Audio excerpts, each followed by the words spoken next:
Hi friends, இப்போ நம்ம அஜித் சாரோட ரேசிங்ல ரீசெண்டா ஒரு ஆக்சிடென்ட் ஆனிச்சு. இப்போ அந்த கார் 2 தடவை டைவ் அடிச்சு கரெக்டா விழுந்தப்ப அதுல இருந்து தல அஜித் சார் எந்த ஒரு சின்ன அடி இல்லாம வெளில வருவாரு. அண்ட் சுரேஷ் சந்திரா அதுக்கப்புறம் தான் கிளாரிஃபை பண்ணாரு, அஜித் சாருக்கு எந்த ஒரு சின்ன கீறல் கூட இல்ல, அவர் ரொம்ப சேஃபா இருக்காரு. அண்ட் இது அவரோட ஃபால்ட் இல்ல, அவருக்கு முன்னாடி போன காரோட ஃபால்ட் தான். அப்படி இருந்தும் அஜித் சாருக்கு எந்த வித பாதிப்பும் இல்ல அப்படின்ற மாதிரி அபிஷியல் ட்வீட் போட்டாரு. அண்ட் அதுக்கப்புறம் இன்னைக்கு அந்த ரியல் ஆக்சிடென்ட் வீடியோவை ரிலீஸ் பண்ணிருக்காங்க. நம்ம தல அஜித் சார் ரொம்ப சேஃபா இருந்திருக்காரு. கார் 2 or 3 டைம் கிராஷ் ஆனாலும் தல அஜித் சார் திரும்ப வெளில வந்து செம்ம கெத்தா நிப்பாரு. ஆல்ரெடி துபாயில பிராக்டிஸ் செஷன்ல நடந்த ஆக்சிடென்ட் அப்பவே ஃபேன்ஸ் எல்லாம் ரொம்ப ஷாக் ஆனாங்க. சார் பார்த்து சேஃபா இருங்க அப்படின்ற மாதிரி நிறைய ப்ரே பண்ணிட்டு இருந்தாங்க. அண்ட் இப்போ ஸ்பெயின்ல நடந்த ரேஸ் அப்ப செம்மையான ஆக்சிடென்ட் ஆயிருக்கு. அண்ட் இது ஒரு பக்கம் இருக்க, இன்னொரு சைடு நம்ம ஏகே ரசிகர் அவர் ஃபேமிலியோட போய் அஜித் சாரை பார்த்திருக்காரு. அண்ட் அவரோட குழந்தைக்கு பர்த்டே, அதுக்காக தல அஜித் சார்ட்ட கேக் கொடுத்து கேக் கட் பண்ண வச்சிருக்காரு. ஸோ அந்த கியூட் வீடியோ சோஷியல் மீடியால செம்ம ட்ரெண்டிங்கா போயிட்டு இருக்கு.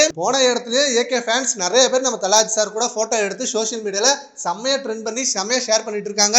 அந்த ஒரு ஆக்சிடென்டால நம்ம Thala Ajith sir 40th place வந்திருந்தாரு. அண்ட் வின்னிங் அப்ரிசியேஷன் எல்லார்கிட்ட இருந்தும் அவருக்கு கிடைச்சது. சரி, ஓகே ஃப்ரெண்ட்ஸ், இப்போ ஆக்சிடென்ட் ஆன அந்த வீடியோ பத்தி உங்க ஒப்பீனியனை நம்ம கமெண்ட் பாக்ஸ்ல கமெண்ட் பண்ணுங்க. Thank you friends.